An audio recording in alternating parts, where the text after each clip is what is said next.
Hey everybody, welcome back. If you're just joining me, this is part 2 of how to color with markers and do shading and super fun stuff. If you haven't seen part 1 and you want to know how we got to this stage with our coloring page, then just go back and watch the first video and then come meet me back here for this video. So what we're going to focus on in this video is how to create all of the light and shadows.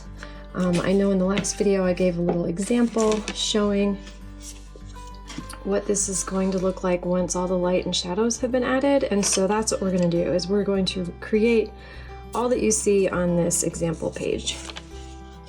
So first we need our tools. So you can see on the right I've got a whole bunch of pencil crayons. These are not ordinary pencil crayons, these are Prismacolor soft core pencil crayons. I know in some countries they're called colored pencils. Colored pencils and pencil crayons are the exact same thing. Just depends where you're from.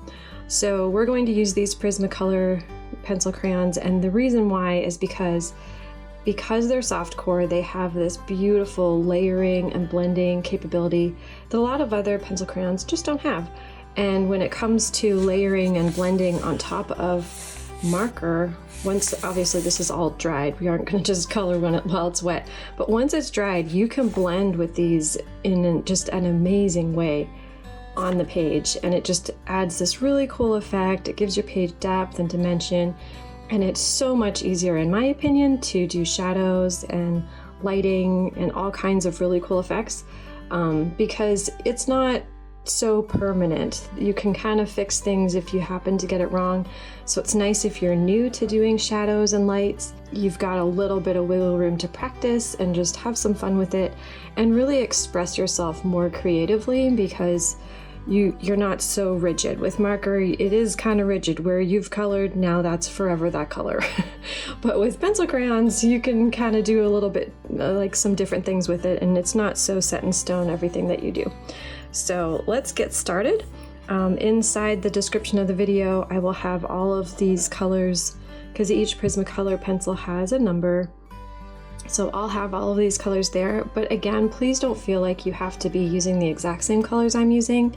The whole fun of coloring is being able to pick your own colors and express your own creativity. So if you want to get something close, that's fine. You know, I'm just using a few reds, pinks, oranges, a couple of greens, and some blues. So not a really huge color palette, but it's just the colors that will look nice with this page. And you know, feel free to pick your own. Just have fun with it and be creative, and don't feel like you have to do exactly what I do. So first what I'm going to do is start working with my greens. So I think what I'd like to do is start working on the foliage and the crocodile. So I've got 3 different shades of green that I'm going to use. So I've got this apple green, a chartreuse, and then a dark green. And again, these are all Prismacolor soft cores. All of the pencil crayons I'm going to use today will be Prismacolor. So what I like to do is start with the dark green when it comes to plants. So I'm going to start here because this will help make it a little bit easier for you to get started before we jump into something big like the crocodile. So to blend, we're just going to take the pencil crayon and add just a soft layer. I'm not pressing very hard. That's another nice thing with these pencil crayons, is that you don't have to press hard. I know some have said that they use markers primarily because they have arthritis in their hands, and although they love to color, using any kind of colored pencil, they really have to press hard to make the color appear on the page, and that hurts after a while. If you're doing that for hours on end, your hands are going to tell you maybe you shouldn't do that. But with these, you don't have to press very hard to make color appear, especially when you have marker as your background layer. So it really makes coloring nice, enjoyable. It doesn't put any extra wear and tear on your hands.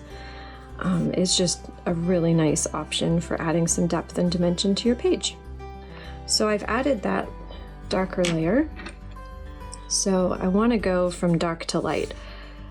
So I'm going to add a little green, a lighter green. This is the apple green. And not everything that you shade has to be connected with light. Some of it will be, because that just makes sense.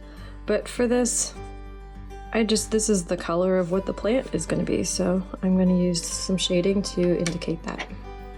And then I'm going to take the light chartreuse and go over it. So next what I want to do is start working on the leaves that are up here. Now when it comes to these, I do actually care about where my light's coming from and how I want to shadow them. So because there's no light source, there isn't a lamp in this picture or a window or anything that's indicating where light would be coming from, you have the ability to choose where you want light to come from. So you can decide if you want it to come from the left, if you want it to come head on, if you want it to come from the right. And so I think for this one, I'm gonna have the light actually come from the right. So kind of on an angle like this way. So when you're thinking about light, you have an object, right? And with that object, it's going to create a shadow. So you can see like with my hand, I have a light source actually coming from this direction. And then there's a shadow here. And it's lighter on this side, darker on this side. So the same principle applies to everything on your page. So you imagine in your mind, where's that light coming from? So if light is coming and it's going to hit, let's say this leaf here, then light's obviously going to hit this edge and probably this edge because it's sticking out. But then this edge would be darker because that's where your shadow is going to be. So don't try to get too overwhelmed and digging into lighting. There's tons of courses you can take that teach you more about it. But for coloring these pages, really just a simple effect of just doing a little bit darker here, a little bit lighter there. You're going to get the look that you want. So I'm going to start with this darker green, and I'm just going to add a little bit of dark here, and then a little bit of dark on this edge, and you can already see suddenly it's starting to look more 3D. Even though we haven't changed anything, this is still a flat piece of paper, but it's already starting to look 3D. So it's pretty cool when you start adding your shadows, how quickly the page starts to transform and look really awesome.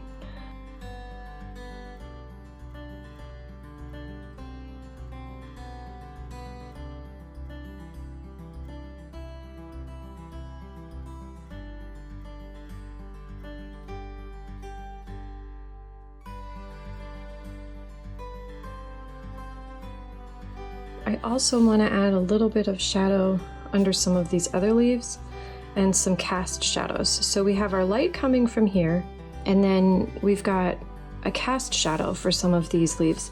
So like for example, this leaf is overlapping in this area. So then we would add a little bit of shadow on the outside of the leaf to show that it's actually casting a shadow on this part of the plant. And then maybe we'll add a little bit in here as well. And we're just going to go around and look for spots where it looks like a cast shadow would make sense to be there.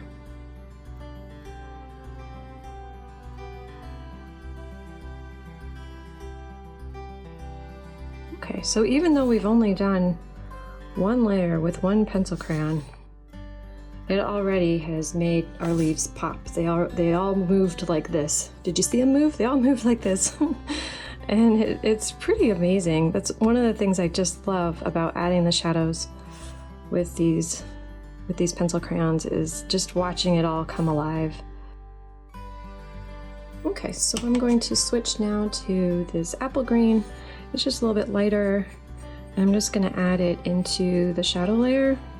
It's going to create a nice transition to this flat green that we have with the marker, and also just make our shadows a little more interesting. If you shadow with just one color, it's okay, but it's kind of nice when you can shadow with a couple. You'll get a better look out of it.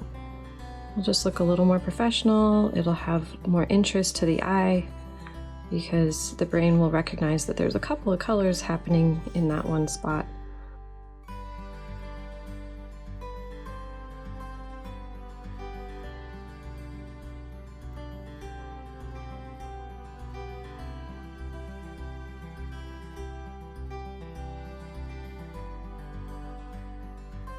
So all the leaves are done as far as our shadows, but what we're going to do is, this is kind of a little pro tip. So in coloring, you know, your goal is, right, just to color the page, make it pretty and have fun with it, and, you know, just play with colors and have a really great experience.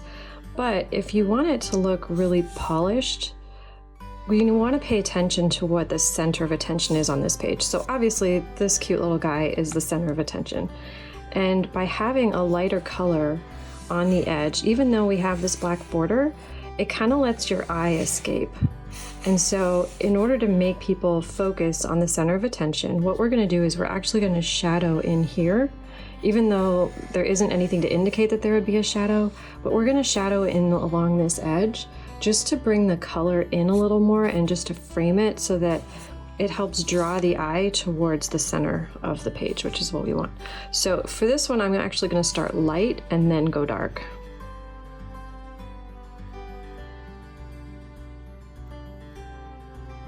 But what we don't want is to make this too dark, because if you create a contrast line, which this would be a good example of a contrast line, black to white. Now this is a frame, so this is okay, and there's other stuff inside of it that's kind of making this black line blend in.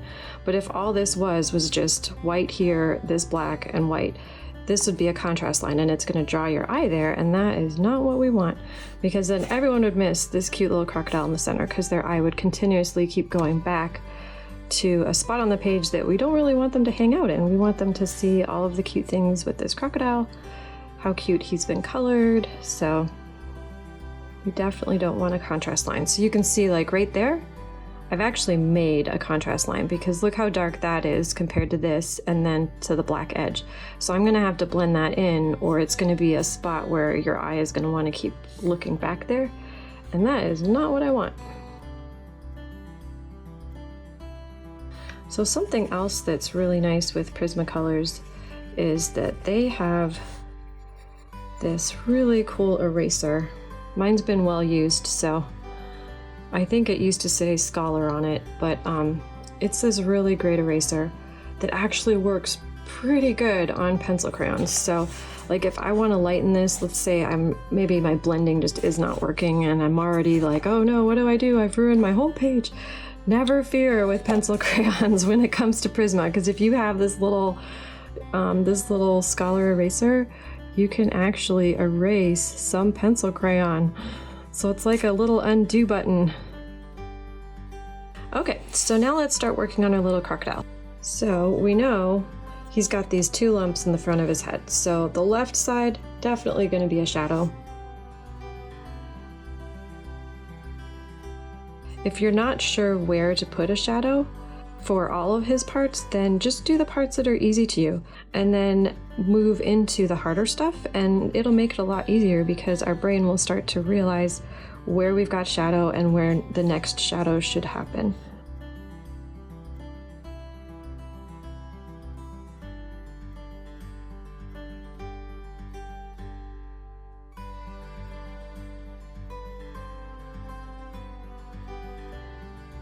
And again, it doesn't have to be perfect. This is cartoon, so don't stress out about this. This should not be stressful. It should just be fun. And if you get it wrong, you'll learn for the next time.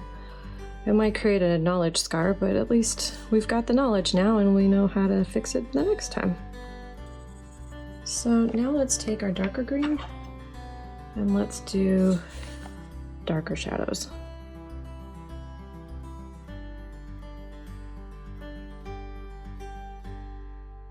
We've also got a cast shadow happening here, so there's the regular shadow because light's coming from this way and hitting this, but then you've got another piece causing more shadow to occur, which would be a little bit of a cast shadow here. So I'm just gonna roughly shade that in to frame it out and then blend it.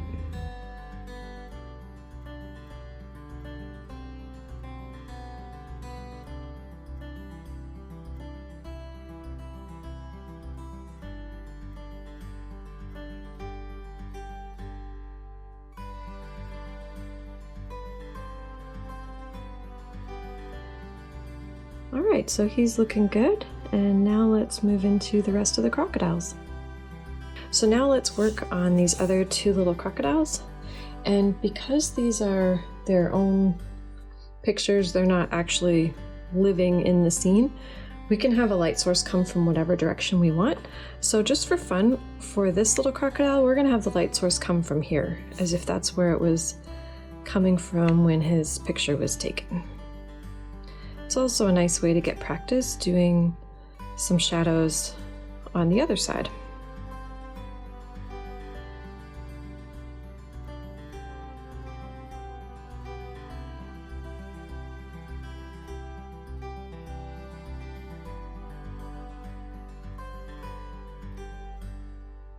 So let's start working on these orange parts and the yellow parts. So what I want to do first is take the lightest orange. I actually have 3 different shades. So I've got this yellowed orange and then a cadmium orange hue and then a poppy red. But you can see that the red is still quite orangey, so we're going to use that to add some elements later on.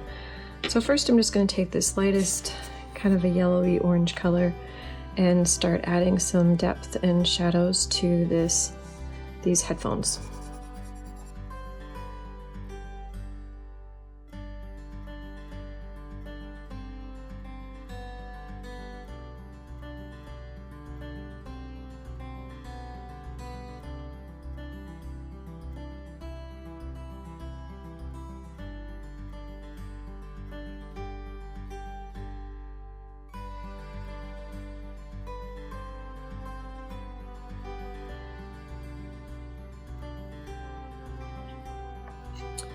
Okay, so now let's move into the next shade of orange.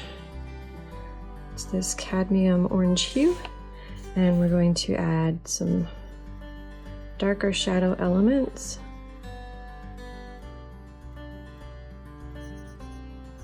Something too that's really important is when you're coloring, if you end up with a really fine tip on your pencil crayon, make sure that when you're trying to do your shadows, you're not holding the pencil like this, because it's going to make really dark, heavy lines, and that's not what you want. So you'll notice all the tips of mine are kind of blunt.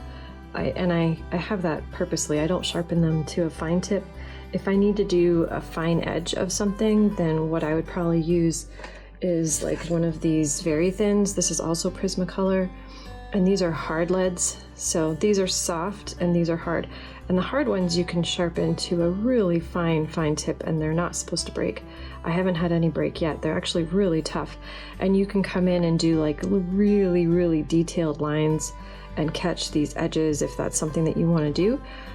But I definitely would never sharpen one of these soft cores to a point like this, because these are just so much more effective as blending, and these are better for outlines and edges. So just using the right tool for the job.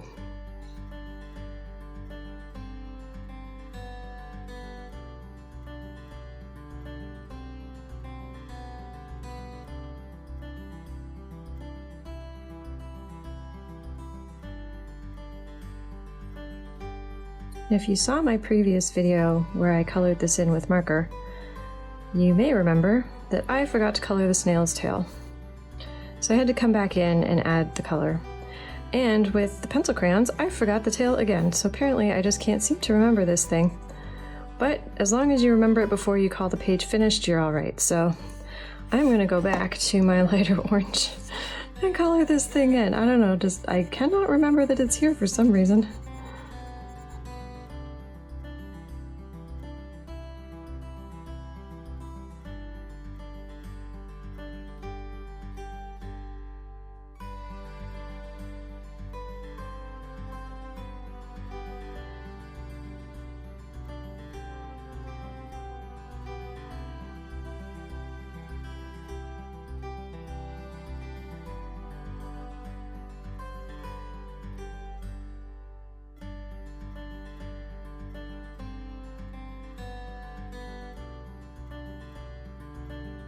So I have 3 different blues. I've got a non-photo blue that I'm going to use, that's my lightest. I have a true blue, and then I also have a denim blue. So we're going to start with the light blue first, and we'll start working on the headphones. If you're new to adding shadows and you're not always sure where to put your shadows, then just pick a pencil color that's very similar to your marker color and try that out first. It's just enough definition that you can see where you need to color in with the darker blue, but it's not so much that, you know, you've now ruined your page if you get it wrong.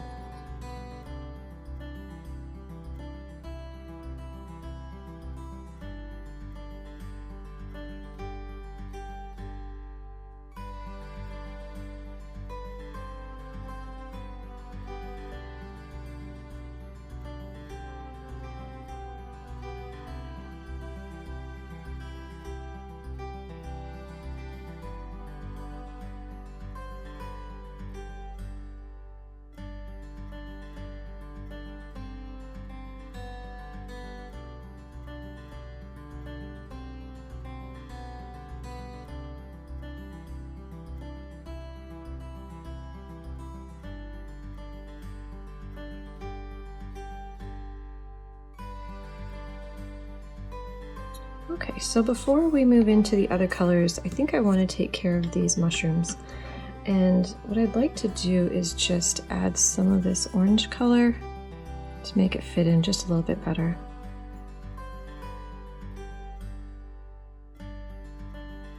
Okay, so next let's move into the pinks.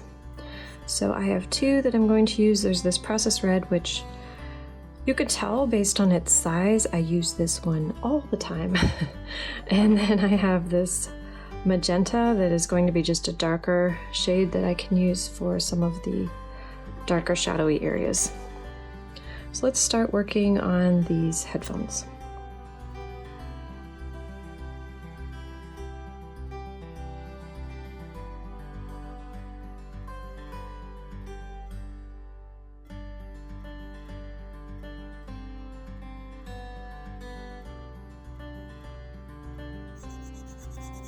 So again, you see how I'm not actually bringing the shadow all the way up against the snail, because in real life, he's actually not touching the ground right here, and same with his tail. His tail is just a little bit above the ground, so the shadow wouldn't be right smack next to him. But this part is touching the ground, so it's going to be a lot darker, and it's going to be right next to his body. Okay, so then the other thing I want to do with this terrarium is add some texture, and this is just layer one, so it's going to look really bad.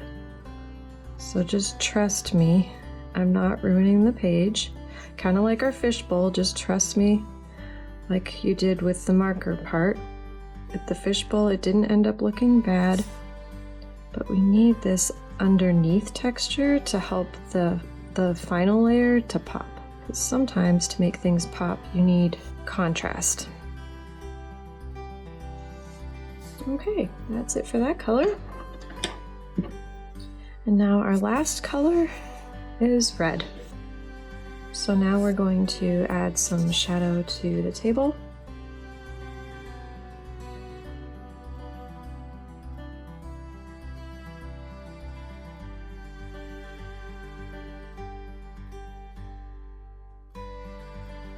And for the tree, I'm just going to add some lines. Doesn't have to be anything fancy. Just something that makes it feel like a pine tree. So using this Dahlia purple, actually I think I will sharpen this just a little bit. If you have not discovered these pencil sharpeners by Fiskars, oh my goodness, they are the best thing ever. Look how easy they slide in. It's got two slots. All this stuff goes in here. It fits in a purse or a bag really, really well, and it holds everything together, so you don't have to worry about all of your pencil shavings coming out and going everywhere. I found this on Amazon. It wasn't super easy to find. I don't think they make them as much as they used to, but Fiskars, if you're watching this, please make more of these because they are the best thing ever.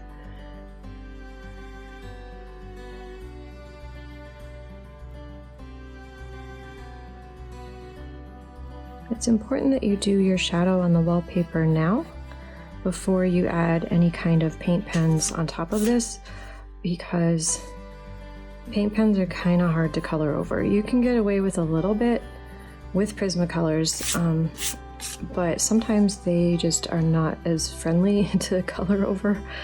They're just kind of like, I'm here, I'm paint, and leave me alone. So I'd recommend doing any shadows or whatever you need to do in an area where you're going to eventually add some paint elements. Do that part first and then add the paint, and you'll be a lot happier with the result. So this is just a Prismacolor black. Now this I do want a finer tip. That way I can catch the lines cleanly so I don't accidentally put black where I don't want it. And I have no idea if you can actually see this in the video. Hopefully you can, but it just takes all the lighter colors that are now kind of streaking over these black outlines and just cleans up all the outlines and just makes everything go back to clean and all the colors pop nicely.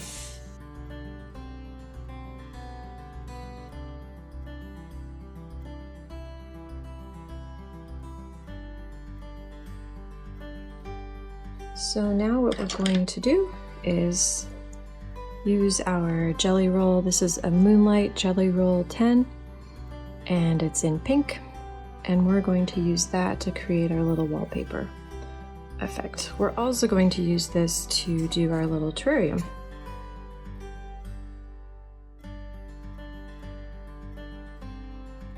When you're using a jelly roll pen, it's important to work left to right if you are right-handed, and right to left if you're left-handed, because otherwise you're going to smear that ink, and then you're going to be really sad because there's no undo for that. You can try to erase it, but it doesn't work very well. There's been a few times where I've accidentally gotten my hand in there all over it and smeared it across my page, and I've tried to remove it, and unfortunately it was done. So learn from me and don't make that mistake.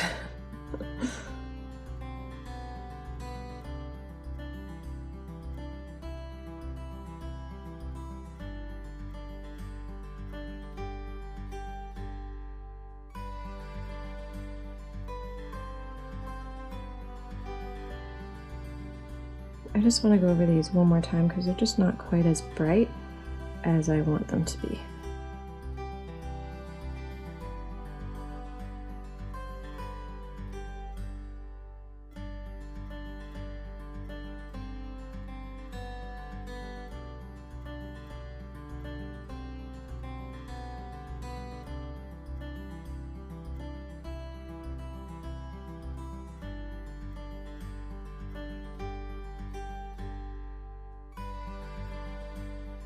Okay, so before we can move on to the next step, we need this to dry, so we're going to let that happen and then we'll continue with the last step. What we want to do is take our Jelly Roll 10. This is a white jelly roll. It comes in 3 sizes. Make sure that you're using the 10. So I'm going to start all my light effects in this top left corner and then work my way down so that I don't end up smearing white ink across our beautiful page. So we just want to think about where light would hit this plant and start adding our lines.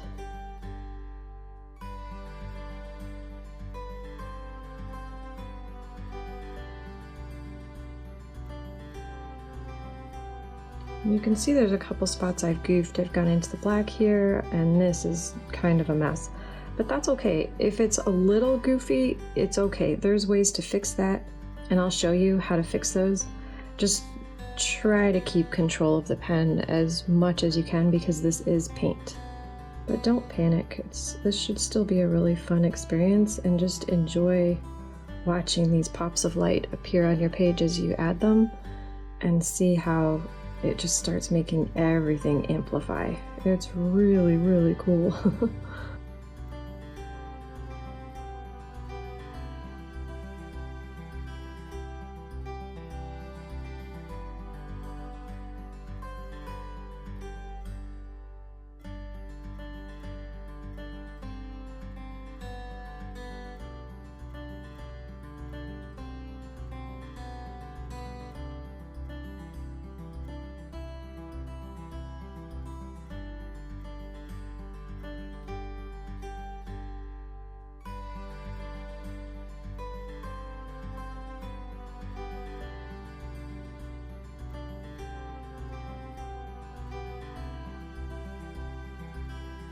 Okay, so then our last step is to take, once again, this black pencil and look for areas where we may have gotten some of maybe our wallpaper on one of the black lines. And so we just want to force that back out and take our line back. So anywhere where we got the jelly roll in the wrong spot, and it kind of took over the black line, and we want to use this pencil crayon to fix it. Now this part right here is where I really messed up, and it looks like with this pencil crayon I'm able to fix it enough that I like it. But if you're ever stuck where you have some jelly roll paint where you don't want it, you can use, again, this amazing little Prismacolor eraser. It can take some of that up just be really careful that you don't put a hole in your page. But it can take some of it up, and then you can use a pencil crayon to color over it and just make it look a lot better. Okay, well, I think that completes this one. Let's take a look and see how we did. So this is our original, and this is the completed. I'd say job well done. If you have any questions, feel free to leave comments below, and I will try to get back to you as soon as I can. As always, you can tag me on my Instagram account with the pages that you've used my techniques on. My Instagram is Little T Studio Plan, and that's also in the description. So easy to find me and share your work. Have fun, everybody. Bye.